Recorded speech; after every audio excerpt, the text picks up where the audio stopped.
Online.com/WrestlingObserver.com. We got 10,000 things to talk about here today. And don't even tell me that's an exaggeration, Dave. It's not today. So today is one of the worst days ever. Well, we got to get into this, and there's no time to waste. So there's a lot going on with this coronavirus, and Thursday, I mean, for all we know, by the time some of you hear this, a lot will change. They may have even decided to cancel WrestleMania or postpone WrestleMania, whatever they're going to do. That's the least of the issues. Today seems to be the day. Today is a day. Well, yes, really Wednesday was the day of everything really broke. Between travel bans and the NBA canceling the season, or at least postponing the season for a while. So, let's start at the beginning. What's going on with SmackDown? We actually should talk about what's going on in the real world. Okay, so besides the NBA, so this is kind of advice for us and for other people. This is from someone who is heavily involved in this, actually in Canada, who's been participating in the in high-level talks as far as doctors and things like that. So, in most areas of North America, this is largely non-community spread, which means that most of the cases are linked to a traveler. There's evidence of community spread in San Francisco Bay Area and the state of Washington, as well as British Columbia. If you live in a lower risk area, they encourage social distancing and hand hygiene with quarantine of people affected. That means avoid large gatherings, avoid travel, and minimize close contact and work from home as much as possible. In higher risk areas, that's where me and you live, where there is evidence of community spread, anyone with symptoms could have it, and in some case, for those we anticipate. For those areas, which is our areas, we anticipate an increase in the number of cases. In general, people spread when they are sick and spread it for about 8 days at the best estimate right now. It can you spread it when you have no symptoms? We can't say it's a 0% chance, but we know the chance is low. So basically, it was in. The gym is a high-risk place because of shared equipment. In areas with lighter caseload, I'd be cautious. It can live for about 3 hours or so on surfaces per data in France. That's unpublished, but that's the best guess that we have right now. In San Francisco, with community spread, it's probably safe not to go. Long term, it's hard to say. Right now, we're trying to flatten the curve, which means reduce the number of cases we get so as not to overwhelm the hospitals. The best estimates are this outbreak could last 12 weeks, but it could be longer. It's unclear how the warmer weather is going to affect this. We know it affects influenza, and the virus is very similar to SARS, which had similar effects and was gone by July. They are suspecting the time frame will be similar, but they don't know. Hospitals are pretty much alerted that they expect it to die down around the end of June. In general, kids are pretty safe. The fatality rate is 2 to 5%, which is less than SARS. And so a lot of people who get it will be okay. So everyone sets. And if you're older, of course, the odds are a lot higher than if you're younger. And if your kids get it, the odds are actually pretty good that they're not going to get, it's not going to be that bad. So that's some of the stuff. So the NBA canceled its games, and there's a million effects on wrestling. There's all kinds of shows in Europe that are canceled. I don't know which ones are, which ones aren't, but a lot in Germany and Czech Republic, and particularly in Germany. There's this weekend, I would say based on things that are said, let me see. Let me just go through the different things. Okay, so SmackDown. Officially, as we speak, SmackDown in Detroit is not canceled or moved to the Performance Center, but I heard from two people from SmackDown who said that they are under the impression that it is. The Fox affiliate in Detroit announced earlier tonight that the show was canceled. They didn't say they was moving to the Performance Center, but WWE definitely has a backup plan, which is doing SmackDown from the Performance Center. WWE denied that the show in Detroit has been canceled, but they are coming up with contingency plans in case local officials do cancel the show. Nothing's been said or planned officially as far as Raw on Monday. Tony Khan tonight told all talent and the staff that everyone is under no pressure to work next week's show or shows as long as this thing is going on. He said that anyone who feels any illness or is stressed about travel, that it's fine to stay home. He said that nobody will be judged by the decision that they make and nobody will lose their spot or their push over it. Let me see what else. Tampa is going to be, has 3 cases diagnosed, and I was told by someone that there will be a WrestleMania in some form. The city of Tampa sent a tweet today saying WrestleMania is still planned to take place. That could change tomorrow. Yeah, but that means nothing. It's basically these city of Tampa, city of Bothell, whatever, the social media accounts, it's a guy. And it's like it would be WWE.com, actually even less than that. So I'm sure you got bombarded with questions, and officially, when he was asked a question, WrestleMania was on. But I think it means absolutely nothing more than that. Everything could change Thursday morning. Oh, look how much changed today. Yesterday it was, just like the president said, it was like nothing, and now all of a sudden it's everything. The UFC show on Saturday is in Brasilia, and all sports and entertainment events that will draw large crowds in Brasilia are suspended until the 16th, which is Monday. So in theory, one would think that this show would not be able to take place in front of a crowd. We do not have anything officially said regarding that, but that's a situation. Defy had to cancel their show because of a ban in King County, Washington. California's limited all public gatherings to a maximum of 250 people until the end of March. That would seem this is the March 29th PWG show, and at this moment, no decision has been made, but is obviously a very strong concern, and I expect a good chance that something will be said as early as tomorrow. The NCAA canceling. We're not canceling. NCAA is championships, both men and women's basketball, will be held in empty arenas, but they will be held.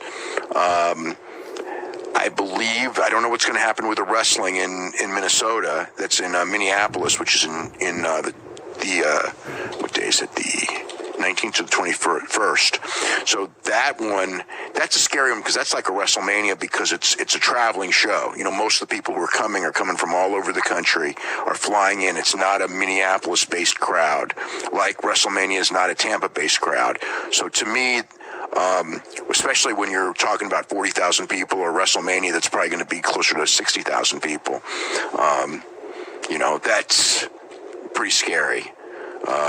There's the XFL game in Seattle is going to play with no spectators. The other games, as far as I know, are going on. In Ohio, Governor Mike DeWine said no large spectator events are allowed, which would be the NCAA basketball tournament, although we've already been told that's going to be held with no spectators. The WWE has a show on Sunday in Youngstown, so I would think that that's in jeopardy, but that has not been officially canceled. UFC has a show in Columbus on the 28th. WWE's got SmackDown tapings on April 10 and 17 in Columbus and Cleveland. Ring of Honor's got a show in Columbus on April 10, so those are all in jeopardy. Combate Americas was the first American combat sports company to cancel shows. Their show this week in Tucson, Saturday in Tucson, the next Saturday in Mexico City, and the Saturday after that in San Antonio are all rescheduled for later in the year. They are going to start running shows at a television studio that has not been announced with a closed set starting on April the 3rd. One camp has moved its show in 2 weeks from Ho Chi Minh City in Vietnam to June 26th. In that city, KSW's show on the 21st in Poland canceled. WWE has had a large number of employees working from home in the offices instead of in the offices in Stamford, and that's all I know for now. I'm sure there'll be a whole bunch more tomorrow. So we gotta wait till tomorrow for everything else, and I guess that's everything on coronavirus for the moment. Rob Gronkowski and WWE. Yeah, so has this guy not talked to his buddy Mojo Rawley? He talks to him all the time. Well, he's getting the wrong advice then. Well, have you ever seen Mojo? I don't think Mojo realizes. You know what I mean? How can Mojo not realize he's never used, and when he is, it's for a short period of time, then he's beaten and not used again? But he's like a guy who never gives up, and he thinks if he keeps trying, sooner or later, his persistence will pay off. And or if they sign his buddy, he may get a chance. That's actually true. So, yeah, Gronkowski has got a deal there. He's going to be on the show on the 20th in New Orleans. If there is a show on the 20th in New Orleans, might be somewhere else for all we know. But he's going to be on the SmackDown side, and he's going to be working some dates. You know, it's probably a Lesnar type schedule. So he's in. He's one of the greatest football players ever. Probably, maybe the greatest tight end of all time. He's got personality. He's got size. It's kind of interesting because, I mean, he's had, I don't know how many concussions, but it's a lot. It's a huge number. And back problems. And, I mean, the one thing is like, I think that with the pro wrestling, if you're, doing 100 matches a year and you come in with all kinds of injuries, it's probably not a good thing for you. But if you're only working a couple of matches, maybe it's not that bad. I don't know. But, I had always thought he was going to work SummerSlam this year because, it's in Boston and it's been talked about for a while. And he's always said that he wants to do one pro wrestling match. That was always his thing. I want to do one pro wrestling match. I'm going to do one pro wrestling match, but, I'm never going to do it full time. And I'm sure he'll never do it full time, and he doesn't need to, and he's got money and all that. But, it's, they'll get, I mean, it's big publicity if he does it, because in the sports world, really, he's probably a bigger star than Ronda Rousey, because he's a football player so much bigger than an MMA fighter, even though Ronda Rousey transcended MMA in a lot of ways and was a huge mainstream star as well, but so is he. So it's a giant star. So we'll get them some publicity and all that. I don't know. Right now, when I asked about WrestleMania, it was nothing planned, but it's not, if he's starting on the 20th and we're in the WrestleMania cycle, you would think that, he would start, they would, if he wasn't on WrestleMania, that they wouldn't debut him on TV. If he was going to start at SummerSlam, let's just say, they would probably keep him off TV until August. So, but we'll see. We'll see what happens. All right, so we got the Raw ratings and the XFL ratings from this weekend and Monday night. Yeah, not good at all. The Raw rating, it was 2,163,000 viewers, which is the lowest when not against holidays or major sports competition. That's doubly depressive. Because number one, it was the day after a pay-per-view, and it was, the return of Edge. So, yeah, not a good sign at all.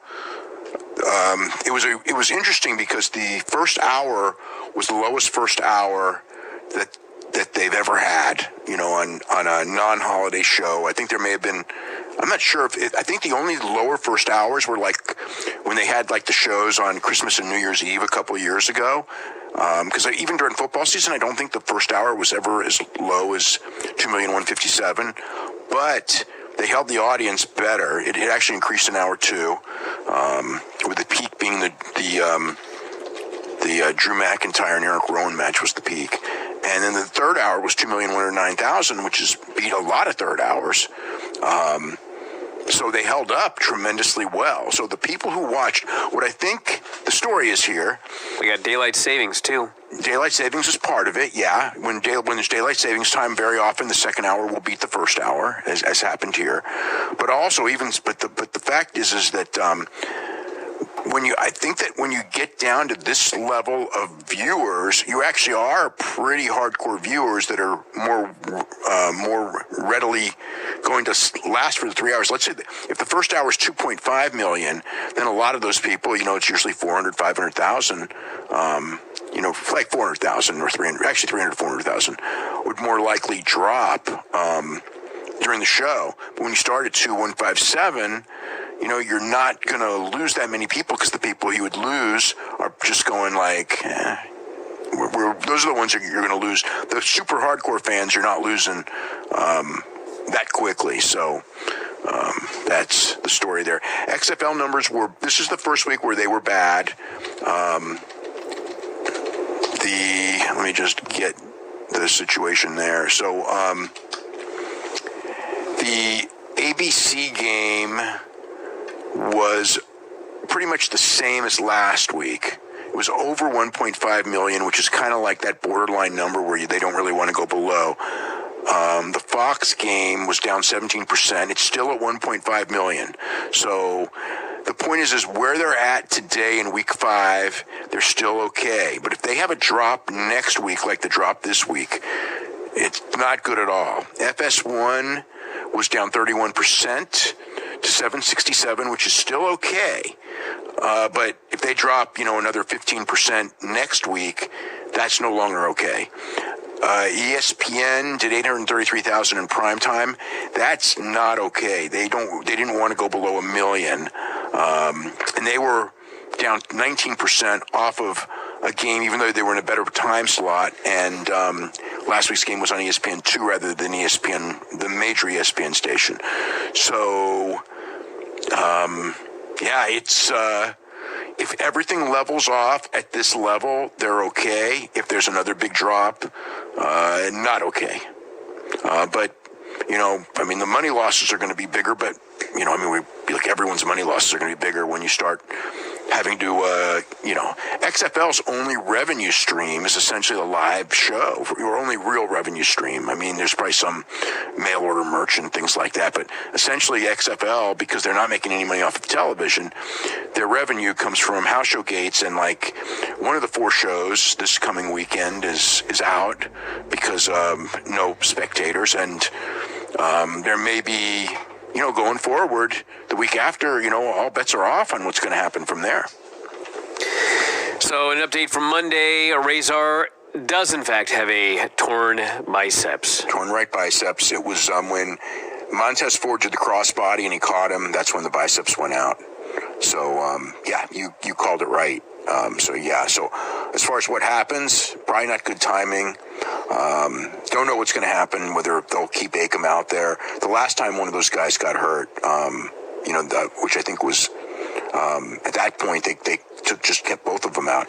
Torn biceps. They weren't really doing a lot at the time, and now they're part of the top heel group. So if you put a deal on his arm, I mean, you could probably cover that guy up, and he just doesn't do anything, and he's out there, and Akam does all the work, and you got 3 other guys to carry the load. So, if it's me, I leave him out there. If he has surgery, you don't want to have he's going to have to stand there with. Yeah, exactly. Just stand there. I don't see him being on TV for a while. Akam, the decision will have to make. He also may not need surgery. But even without surgery, it's going to be a couple months. With surgery, it's probably, as long as 6 to 8 months. well, at least 6 months, probably closer to 8 months. Without surgery, could be a couple, still a couple months. But yeah, so very bad timing. It's never a good time to get hurt, but for him, it's probably the worst time ever to get hurt. I just look at Wardlow. I mean, before he had his big cage match, I mean, quite frankly, he probably could have had a torn biceps because all he had to do was stand there and look mean. Yeah, but Razor's going to be off TV for a while. Bad call. Yeah. SmackDown. It's coming Friday. We got Jeff Hardy, Paige, John Cena. It's all about bringing everybody back to try to pop this rating. One of the things where Edge didn't, and now I wonder if Austin will this coming week, is that, you can, when you do a gimmick, no matter what the gimmick is, like you do, if you start doing a cage match every week, the cage match isn't going to draw. And if you go week after week bringing guys back, it stops working. It's like when you do it, so I don't know how much Jeff Hardy's going to mean. He'll get a big pop. I mean, I'm sure of that, unless they're in the Performance Center, and he'll still get a big pop. But as far as will that help the rating and John Cena being back, will that help the rating as much? Time will tell. There's so many factors now. Maybe more people are going to be home and not going to movies and stuff, and that'll artificially help ratings. There is a school of thought in television that I have heard. I don't know if this is true, and in that more people are going to be home, more people are going to be watching television, and there'll be curiosity over these empty, building basketball games, and that ratings will be up. Time will tell. I don't know, we're all in uncharted water when it comes to this stuff. So, yeah. But you know what? When it comes to this stuff, it's like, whatever. No one's going to judge. No one's going to be judging anyone based on these next couple of months anyway. These numbers are all going to be thrown out the window. All right, so a couple of international notes. John Moxley in Dublin. Yeah, I don't know what's going on with John Moxley in Dublin 100%. I think that we'll probably know tomorrow. But, John Moxley and David Starr are wrestling, or are scheduled to wrestle for OTT. And by the way, David Starr will be continuing with OTT. I did get that confirmed. There's no plans to get rid of him there. So, like Progress and WXW did off pressure with WWE, from WWE. But as far as Moxley goes, I would say it's probably not looking good. But that's not official at this moment. He was in Salt Lake City working, kind of heard news. It's kind of like they all heard the news. It's so many things going through everyone's mind. But yeah, we'll say probably. I would suspect tomorrow we'll know one way or the other on if Moxley's going to be working that show. And Stu Sachs leaving Pro Wrestling Illustrated after 40 years. 41 years. Oh my God! I was 3 when he started. That's impossible to believe. It's not to me. I've known Stu Sachs. I've known Stu Sachs for 48 years. Wow. I'm going to say 48 years. Forever. I can tell you that, forever. Because he did Mat Results, which was a newsletter, and I would send in results from the Cow Palace, for his newsletter, and that's for sure dating, I would say 72. I don't think 71, probably 72, maybe 71. So I did that for a couple years with him, and then since he went to Pro Wrestling Illustrated, it was one of those guys I always talked with there. And I think it was his call for them to recognize the Observer Hall of Fame, in Pro Wrestling Illustrated as their legitimate Pro Wrestling Hall of Fame. And, it's, working for that magazine. He's retiring on June the 5th. So moving on in life. That's it's a change of life. The magazine's going to continue, and new editor, and probably some changes and everything. they're the last magazine, right? As far as the United States, I know there's magazines. There's I think it's Wrestle Talk. Is that the magazine? I get one magazine from the UK, and I get Pro Wrestling Illustrated. Those are the only two wrestling magazines that I get. So, and then I get what's it called? There's the Weekly Fight and Weekly Pro from Japan. So I still get those too. So those are I think those are, and Mexico probably has Boxy Lucha. So there's still, but in the United States, is Pro Wrestling Illustrated the only one left? I mean, I never even see Pro Wrestling Illustrated when I go to newsstands. I mean, I see PWI every now and then. Yeah, I don't. Well, newsstands barely exist too. Just a completely different world. Just how it is. But that's a very magazine. The fact that magazine is still going is quite a tribute, because that magazine business, there's so many magazines that were powerhouses that are, no longer exist. And it's the last one, because, back in the day, I mean, that company, they did The Wrestler, Inside Wrestling, Sports Review Wrestling. There were so many titles, and Pro Wrestling Illustrated was the last surviving title. All right, so we've also got Triple Mania. Yeah, August 22nd. And so with Triple Mania, they announced that every match on the show will have some type of repercussion. So Triple Mania is going on head-to-head with New Japan at the Madison Square Garden and NXT in Boston. In theory, because God only knows what's going to happen in August, and if that July estimate is wrong, who knows what's, I mean, it's so funny. I'm writing all this stuff that's going to happen, and, none of it may happen. But, yeah, every match on the show will have something at stake, whether it be a mask, hair, a championship belt, or a trophy. They're looking for Kenny Omega to defend his title. They are looking at so the big thing that they did announce, they announced a Pagano and Chessman hair versus hair match with no rules. And they announced there will be a tournament which will actually start in April or May with 4 teams, which are Aerostar and Drago, Parker Negra and Dave the Clown, Octagon Jr. and Mysticis Jr., and Pentagon Jr. and Phoenix. So there'll be they'll be matched up 2 first-round matches. The losers, not the winners, the losers will advance and will wrestle at Verano de Scandalo, which is May 23rd. The 2 losers, the losers of that, the losing tag team in that match will go to Triple Mania and face each other in a mask versus mask match, which means that it will be either Aerostar against Drago, Parker Negra versus Dave the Clown, Octagon Jr. versus Mysticis Jr., or Pentagon Jr. versus Phoenix, in a mask versus mask match. And I would say that Pentagon Jr. versus Phoenix is probably not going to happen. So, but that's what's been announced there. So, yeah, that's going to be quite the busy day that day. And the Okada documentary. Have you seen it? No. Oh, you should see it. It's great. Yeah, it's on New Japan World. Yeah, I saw that. Have you seen the FCW documentary? I have not seen the FCW documentary either. Okay, I'm about 3/4 done with it. I like that one too. The FCW documentary is really good. I mean, they romanticize the place, but I mean, it's real interesting. Like Seth Rollins going like it was like nothing like he expected. They all praise Dusty. I mean, Dusty comes off really good in the documentary, as does Steve Kern. But I mean, Seth Rollins is like, when I got here, so many of these guys didn't know how to wrestle. They had signed all these It's so funny. Like, back in hindsight, this is like 10 years ago. They signed all these bodybuilders and football players and trained them how to wrestle.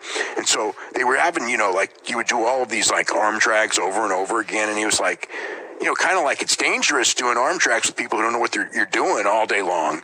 So, it was, but they had him and Charlotte Flair and Drew McIntyre, and Tom Pritchard was all over it. And they all love Tom Pritchard. So it's like they all love Tom Pritchard, but Tom Pritchard's not working there.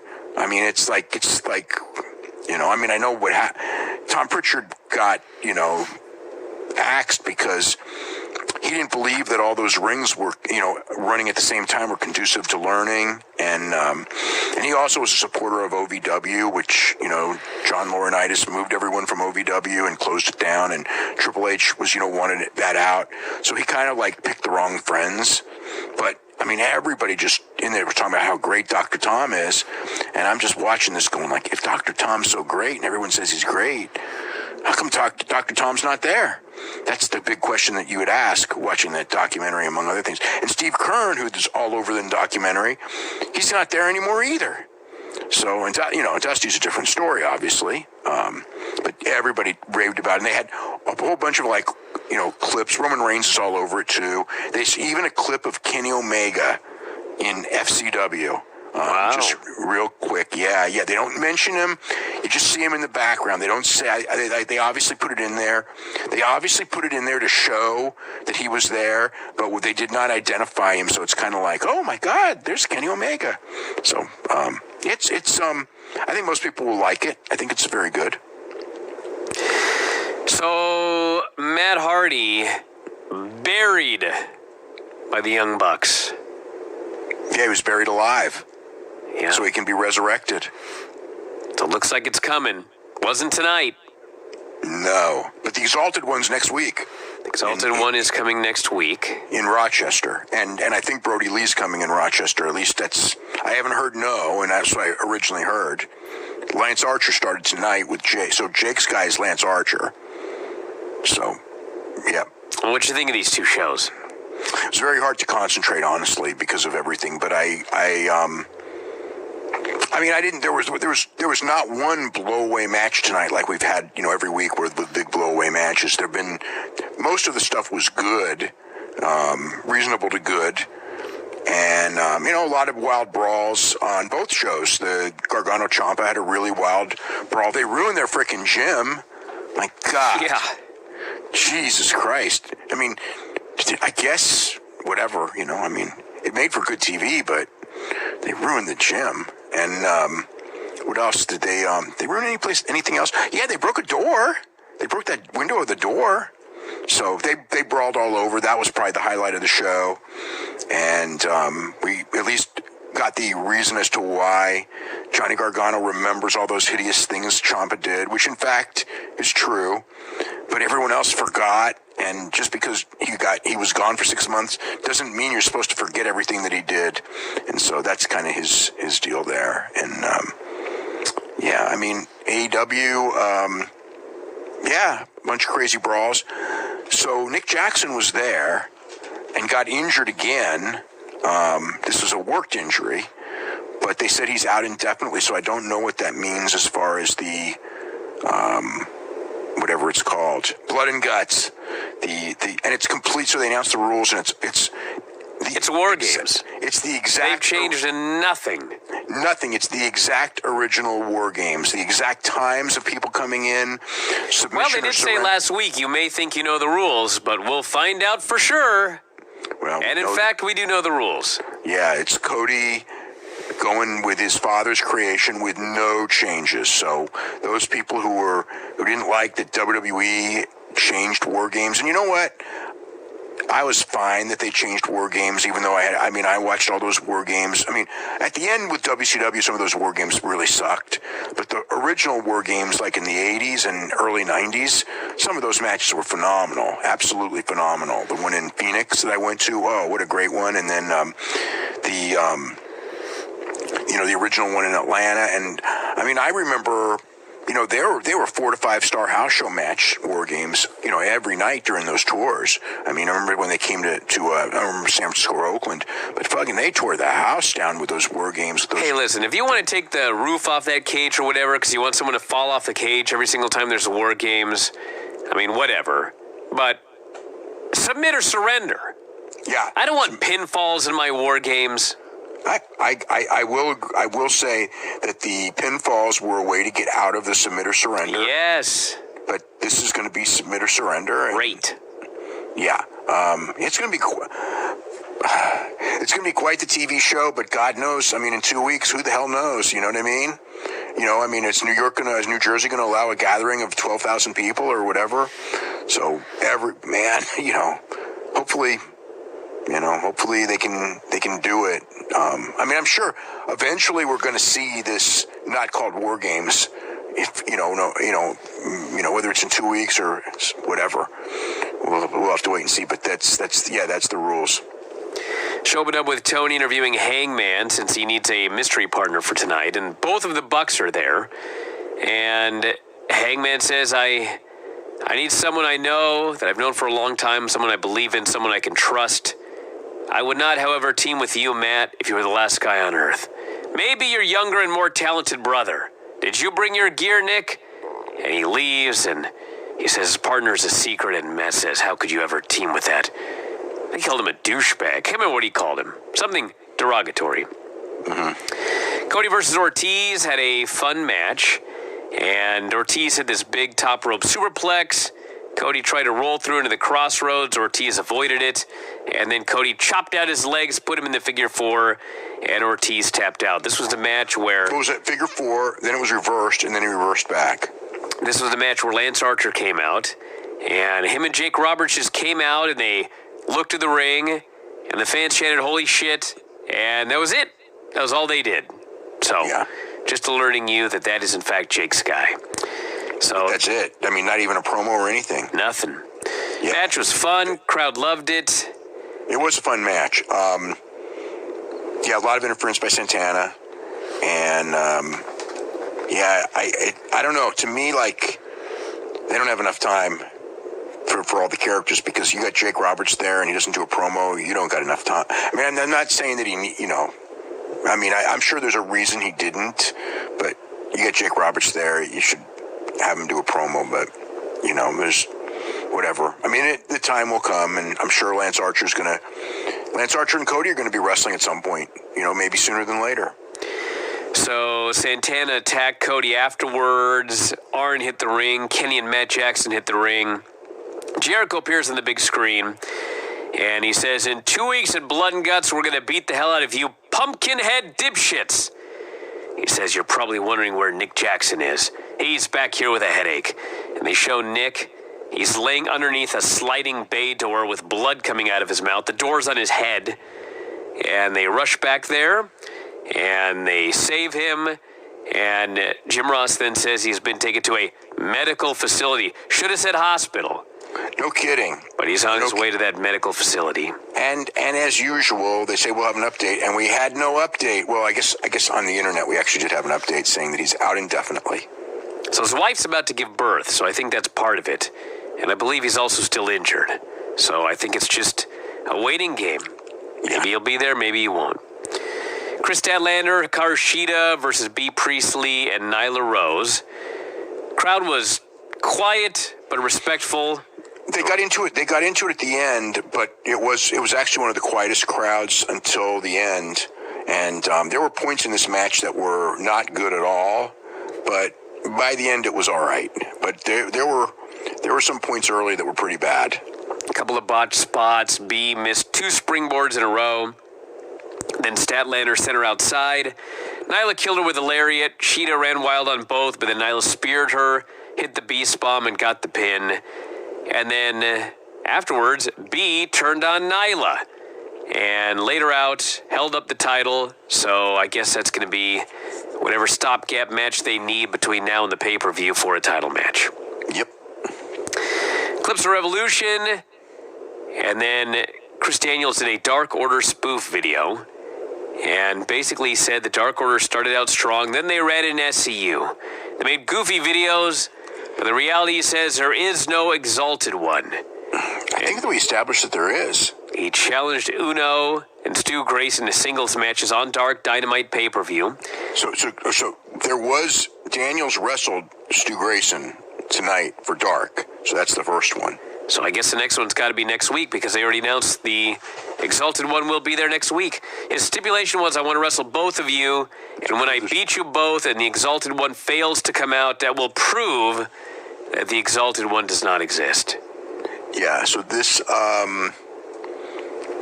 Daniels got the pin, and then all the rest of the Dark Order ambushed him, and he was saved by Kazarian, Scorpio Sky, and Colt Cabana. Stu Grayson looked great in the match. Fun match. That's what I was told. We have the Butcher, the Blade, MJF versus the Lucha Express. Or Jurassic Express. Why do we always call it the Lucha Express?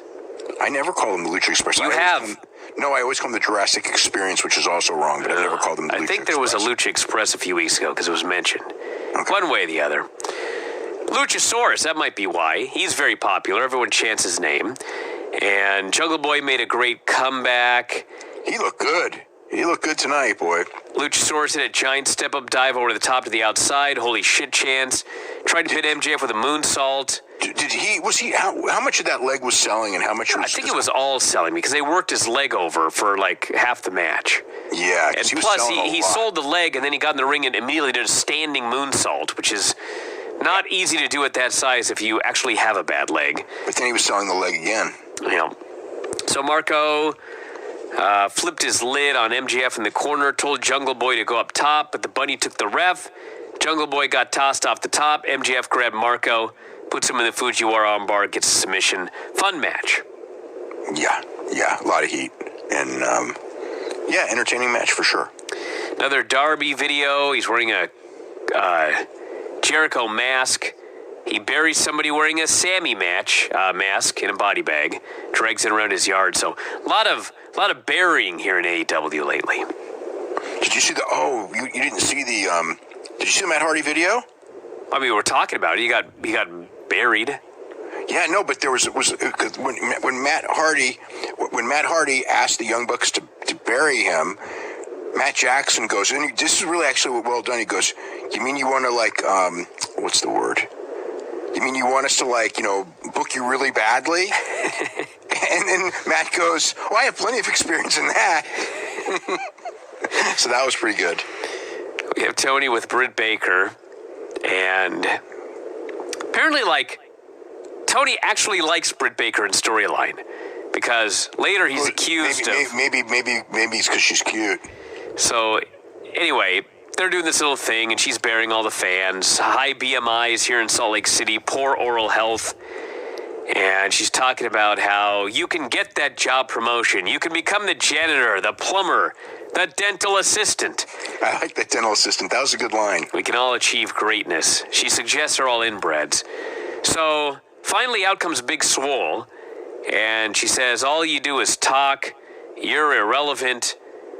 Britt says you're relevant. The only person in the household that anybody cares about in your household is your boyfriend. And... Britt says that, not Swole. Swole could have said it. Swole said something different. Swole says, I'm married. That's right. She showed her ring. She's in fact married, unlike you, baby. So Britt tosses that was a pretty good line. I mean, it was so inside, but I guess they assume that people know. Britt tosses the coffee in her eyes, hands the cup to Tony, goes running, and Swole is mad. The crowd was into Swole. So we're gonna have a Swole Britt Baker match that I'm not looking forward to at all. It's coming. Man, I have not been impressed with. I mean, people keep telling me that I'm missing something, but I have not been impressed with Swole yet. And anyway, Death Triangle versus Private Party and Joey Janela. So the babyfaces didn't get a TV entrance, but unlike on Raw, even though this was the debut of the Death Triangle, they were not buried. They got tons of offense on the Death Triangle. And all three babyfaces took out Phoenix, Shooting Star by Quinn. Pentagon broke it up. This is awesome chance. Joey's doing all these spots with Pentagon. Hits this DVD on the apron. Oh, I couldn't believe he did that one. Private Party dives over him onto the outside. Joey hits a DVD on the apron. The flying elbow in the ring. Pac kicks out. And finally, everybody hits a big move on Janela. Lucha Brothers with the foot stomp package pile driver. Pac hits the Black Arrow, gets the pin. Another very fun match. And then the heels put the babyfaces in a triple submission afterwards, which they said was the Death Triangle. And then Best Friends and Orange Cassidy made the save. So we're going to get that. Well, we knew that feud was coming. Best Friends and Orange Cassidy. Coming next week. Against the Death Triangle. Yep. Yeah. We had Lexi with Dustin, and she got to ask a WWE question. You were not in your gear earlier tonight. Now you now are. You're in your gear. What's going on? Yeah. He's like, I'm going to wrestle. He says he is the mystery partner here tonight.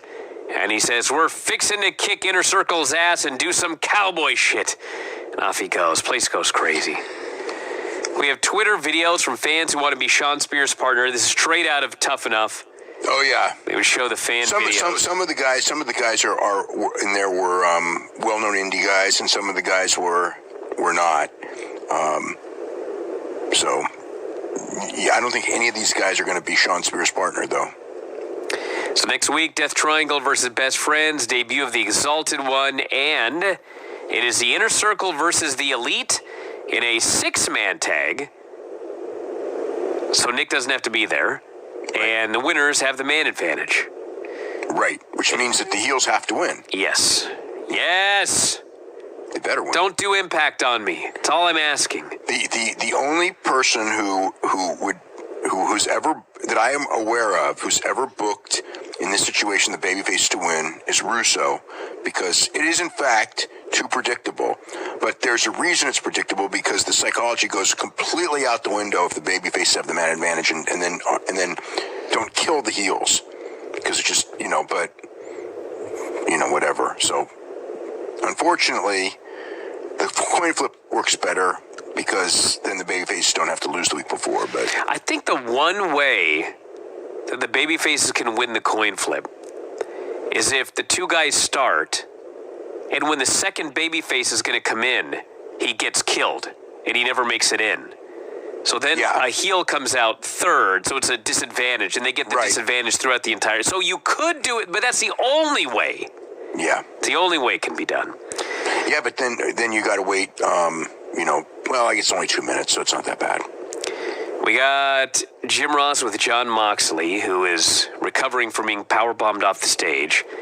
And he says, I'm not feeling too good. I will not elaborate any further on my condition.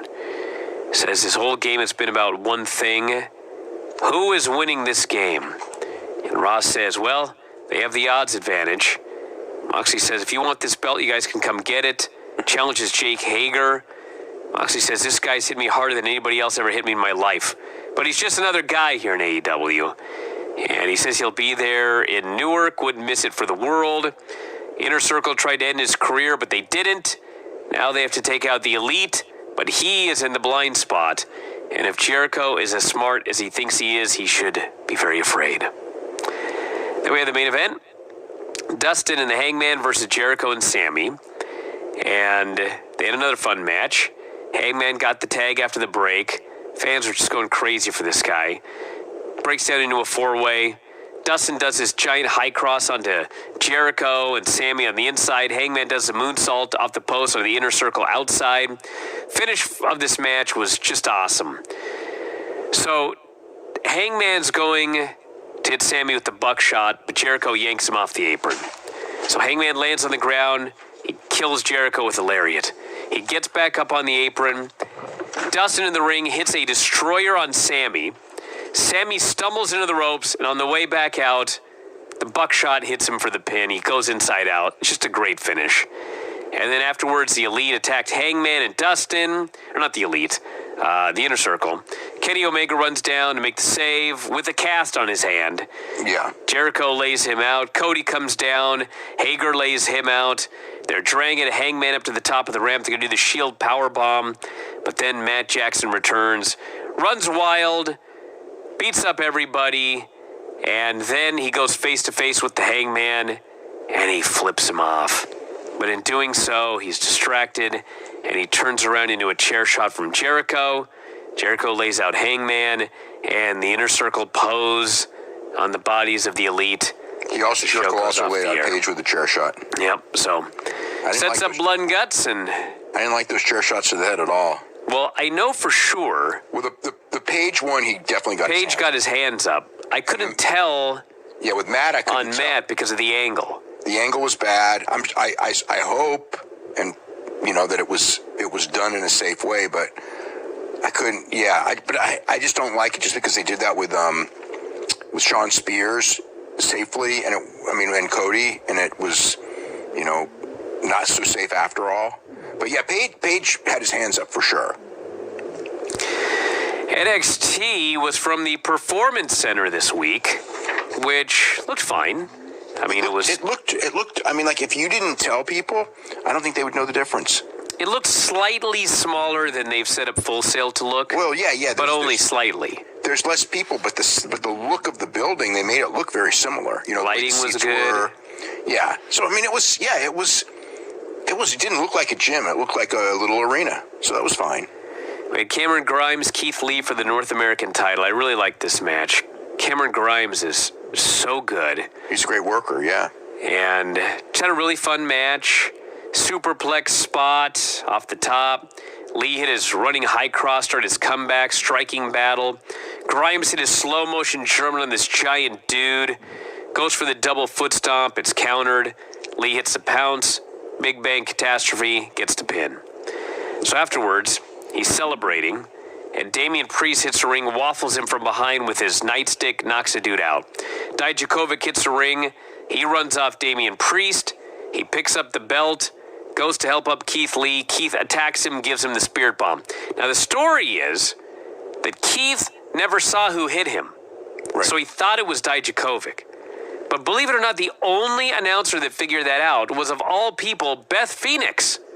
So she earned her paycheck here tonight. She explained this to everybody. I guess so. We had Dakota Kai, Mia Yim. Winner gets into the ladder match at WrestleMania weekend. Raquel Gonzalez is out there. And Raquel broke up a pin. The ref didn't see it. He's yelling at Dakota. Or he's yelling at Raquel, I guess. Yeah. Dakota rolls up Mia, grabs the tights, but the ref doesn't see it. So Dakota goes to get the ref. Mia hits her with the code breaker, gets the pin. And quite frankly, after the last ladder match that Mia Yim was in, she pretty much had to be in this ladder match. It wasn't the code breaker, it was the eat defeat. Eat defeat. Whatever. Yeah, the Gail Kim move that Gail Kim willed to her, which is sometimes called the break your neck. But now I've heard them call it the eat defeat, because maybe break your neck, whatever it was. Protect your neck. That was what it was called. Why is that bad? You should protect your neck. Yeah, that's actually good advice. So Raquel, Gonzalez chokeslammed her after, yeah. And it was way better than last week, because it was just like, get in there, boom, boom, chokeslam, lay her out. No time to see how green Raquel is. That was a big improvement. Yeah. Ciampa arrives. Mackenzie Mitchell tries to interview him. He ignores her. Raul Mendoza and Kushida. So but real quick, they did one of those quick things that there is a mystery guy coming soon. A scary person is coming. We don't know who it is. The guy who creates static on your television sets. So he's like... Is this the same guy that's coming to SmackDown? I don't know. I don't know, because there was a guy who creates static on SmackDown, too. Maybe he's got a brother, like a twin brother, and they twin hackers. Yeah, they take off your cable and remove your satellite dishes from your home, and you've got to use your rabbit ears to get the TV. Oh, that's what Lord, the worst. There's kids listening to this right now that have no idea what you're talking about. He's putting ears on his TV? What's Dave talking about? Yeah. Raul Mendoza, Kushida, quick match. Trying to get stations from out of your area. Yes. Went back and forth. Kushida hit a top rope flying armbar for the submission. Oh, fuck. That finish was so great. Are you kidding? It was like a Spanish fly in midair into an armbar. This match was fun for its 4 minutes, but I thought this finish was so great. It was awesome. So we have Mackenzie with Tyler Breeze, and Tyler Breeze says, I would not exist without the Performance Center. Does he exist? I was like, man, if Lance hears this, you're in trouble, dude. I don't even know if he exists. So Austin Theory walks up and says, I'm a huge fan. I used to watch you on Breaking Ground back when I was in high school. He says the Performance Center can make stars, superstars. Some guys they just don't pan out. So Tyler takes a picture of him, looks at it and says, not bad for a flash in the pan. So I guess they'll be wrestling probably next week. Yep. So Rhea Ripley comes out for a promo. 3 guesses of what happened since Rhea laid her out on Raw. No, but okay, no.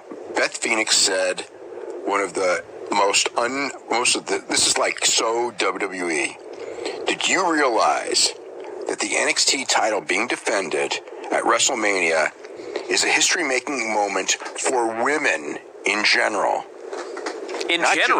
not just in wrestling, like women, like, being allowed to vote and allowed to drive cars and things like that. I mean, I did not know that. The NXT title being defended at WrestleMania is on that list of breakthroughs for the female species. Wow. Can you imagine? I mean, it's like, I actually can't imagine. I never realized it was like that important. I mean, I just thought it was like a match for WrestleMania. I didn't realize it was like. Well, man, we better hope WrestleMania doesn't get canceled now if it's that important. Man, I mean, like I thought, like this, it was a Charlotte Flair match. I didn't realize it was like part of Women's History Month. They'll be teaching this in the schools to our kids when, I hadn't thought about. Well, maybe not my kids, but maybe your kids. Wow. So Rhea Ripley's going to be like Susan B. Anthony or something, or I don't know, like whatever, some like famous woman in history. So Charlotte comes out. Fans chant, "Go back to Raw." She says, "This is WrestleMania. Too much, too fast, too soon for you, Rhea. You won't be able to handle it. I will take you to deep waters." So they get in a brawl. Drown her in the deep waters too, not just take her there. Yes. They're talking about, there's a lot of people going to be killed at WrestleMania according to these storylines. So Charlotte lays her out. Fans chant, "Go back to Raw." Charlotte tries with the figure four. Rhea boots her to the buckle, but Charlotte grabs her anyway, wraps her leg around the post, puts her in the ring post figure four. Well, she tried. She didn't quite do that. It was that was the idea, but it wasn't quite what happened. She just sort of can't win them all. No. We had a Walter Finn video package. Finn then tells Walter lies travel faster than truth. He flashes his passport. You better fly out quick. Well, he's already flown out. He's already come back. It's already been filmed. Lies travel faster than truth. Yeah, that was weird. I mean, it certainly does on Twitter. Yeah, I was going to say that. It does on Twitter, yeah. So Raul Mendoza is abducted by two masked luchadors. I think it was the Dark Order. I think they're going to take him to AEW. I thought it was. I guess Wagner's been unmasked, but it wasn't Wagner. It was weird. Yeah, and not only that, you know what else was weird? It's like we saw a kidnapping. No one cared. And what? No one cared. Yeah, no one cared. That's what I was going to say. I mean, we're watching this on live television, seeing some dude kidnapped by two masked dudes, and it's like, it was like, whatever, no biggie. It's just Raul Mendoza. It's not like it's like somebody important. Terrible. Yeah. We had Deonna Purrazzo and Tegan Nox in a qualifier. I hated this. It was bad, but they're doing qualifying matches for the ladder match. Yeah. And this went like 90 seconds maybe. And Tegan two and a half minutes. Just counters her move. Shining Wizard gets to pin. Well, and I'm if this is such a nothing match, why should I care about this ladder match? Like, I hate when qualifying matches are just nothing happening, or WWE tournament matches that go like 2 minutes. It's like, I can't care about this if these matches, these qualifiers are so lame. Give them some time if it's supposed to be important. I guess. They needed more time for the Dream to do his interview. So Undisputed and Broserweights for the tag titles. So Velveteen appears, what did they call it later? The Perch. The Perch. Yes, it's on the Perch. So he's up there and he says, "There's 4 little men standing in the ring. The Dream only has his eye on one of them. It's always," he says, "been about Adam Cole and the NXT title." That's news to me. Okay, well, because they're trying to get out of that, they realized that they completely botched that angle, and they're trying to get out of it as nice as possible, saying, like, it was all a ruse, it was just a bunch of tights, I didn't mean any of it. Wait, you know what he should have said then? He should have said, "As soon as I beat Roddy, I accomplished what I needed to do with him." Except he lost to Roddy. No, he beat him the first week. Oh, the first. Remember? Because that set up a cage match for some reason. Yeah. So he should have just said, when I pin you in that first match, I solved that problem. Then I came up with a plan for you, Adam Cole. Done. You wrote off the old storyline and you moved on. Instead, he's telling me that he never cared about Roddy. I'm like, are you kidding me? I watch it with my own 2 eyes. You're obsessed with it. Not only that, but Roddy's the one who broke his back and put him out for months. So he shows the tights and he says, "These are just tights." Yeah, well, it was just a way to you got to get him out of that mess. Well, my thought is they got him out of that match last week when they just dropped it. Yeah. So he should have just kept dropping it. But he goes on. He wants a title shot. Cole makes the astute point. You have done zero to deserve a championship match. You lost last week. That was a good point. He says, I'm the best champion we've ever had. He should have just said, look at Yoel Romero. Next week, there will be a special celebration commemorating me being the longest reigning champion of all time. And they go to take out the Velveteen Dream, but he snaps his fingers and the Broserweight music plays and they come out instead. So, they had a good match. It was very good in spots. Yeah, but it was not close to It was not a blow-away Portland match or anything like that. It was not close to the pay-per-view or the TakeOver match, but I think the crowd was kind of tired too. I think that was part of it. It's a weird atmosphere. It's a different, even though it looked the same.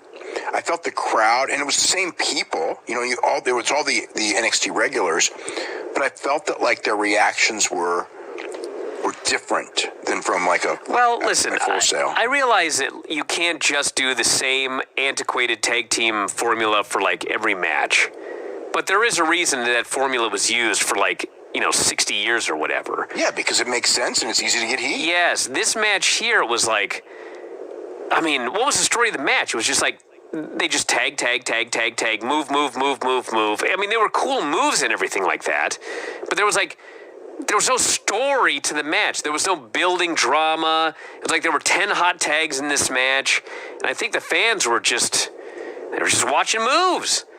Yeah, but it was like that for the whole show too. But nothing really got. It's like I think it was just you're in an environment that may not like. That crowd tries, but even when you try, sometimes it's just not there. You take someone out of the bright. The place is different, and it's just everything's off a little bit. The other thing too is, maybe did they announce that Ciampa was going to come out and talk at the end?